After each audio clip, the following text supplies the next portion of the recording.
সম্মানিত দর্শক, এই হাতাটি কিভাবে আপনারা তৈরি করবেন একদম সহজভাবে আজকে আপনাদের শিখিয়ে দিব। প্রথমে হাতাটিকে কাটিং করে নিতে হবে। হাতার মুখের দিকে হাতার মাপের থেকে 5 ইঞ্চি কাপড় বাড়তি রাখবেন। এরপর ঠিক এইভাবে সুন্দর করে কুচিগুলো দিবেন। যারা একেবারে নতুন, ভিডিওটি দেখে কুচিগুলো দিবেন ছোট ছোট করে, যাতে একই মাপের হয়। কুচি দেওয়ার পর আপনার হাতার মুখের মাপ অনুযায়ী হতে হবে। ঠিক এইভাবে মাপ দিয়ে নেবেন হাতার মুখের মাপ অনুযায়ী। এরপর এখানে দেখেন 3 ইঞ্চি চওড়া একটা বক্রম সেট করে নিয়েছি। তো বক্রমের পাশে না রেখে যে পাশে শুধু কাপড় সেই পাশে আমরা প্রথমে এভাবে কুচিটাকে লাগিয়ে নিব। কুচি ছোট বড় হলে যেভাবে হোক অ্যাকুরেট করবেন। এরপর দেখেন ঠিক এইভাবে এখানে একটু ডলা দিয়ে নেবেন। আর বক্রমের যে অংশটা সেটা এখন উপর দিকে থাকবে, তাহলে সুন্দর হবে।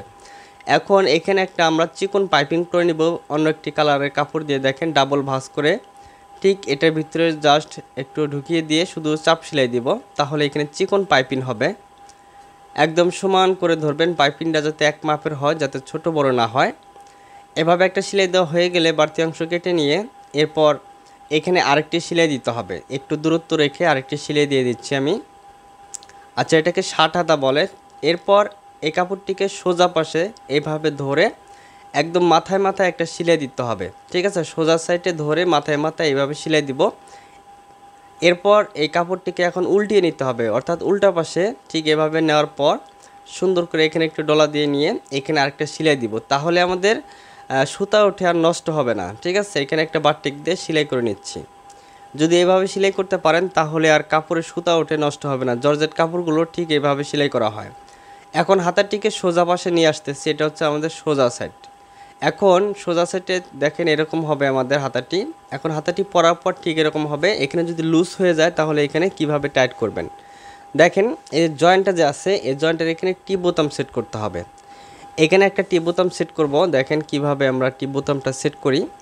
এই টিপ বোতাম সেট করলে হবে কি, যদি টাইট বা লুজ হয়ে যায় তাহলে টিপ বোতামের সাহায্যে আপনারা হাতার মুখটা টাইট বা লুজ করতে পারবেন। আপনি যখন জামাটা পরবেন তখন কিন্তু লুজ না হলে কিন্তু হাতাটা ঢুকবে না। জামাটা পরার পর যদি একদম ফিটিং চান তাহলে এই যে টিপ বোতাম লাগানোর ফলে আমরা এটাকে একদম ফিটিং করে নিতে পারবো।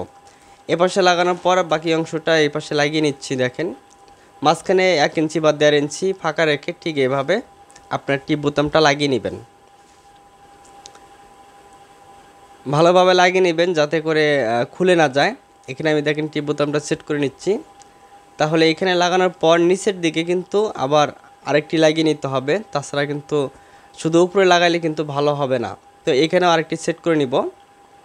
খুব সুন্দরভাবে আপনারা এই টিপ বোতামটা সেট করে নেবেন। নেওয়ার পর দেখেন ঠিক এরকম হবে। এরকম হলে যেভাবে আপনারা হাতার মুখটা কম বেশি করতে পারবেন, জাস্ট এতটুকুই কাজ। এটা করলে সবথেকে সুন্দর হবে। আপনার হাতাটি আপনার মন মতো আপনি ফিটিংস করেও পরতে পারেন অথবা লুজ করেও পরতে পারেন। এ দেখেন একদম টাইট হয়ে গেছে, হাতাটা ঢুকতেছে না। বোতাম খোলার পর হাতা ঢুকতেছে, এরপর বোতাম লাগাইলে একদম ফিটিং হয়ে থাকতেছে, একদম ফিটিং। তাহলে দেখতে খুবই ভালো লাগবে। যখন আপনার খোলার প্রয়োজন হবে বোতামগুলো খুলে তারপরে আপনি হাতটা বের করতে পারবেন।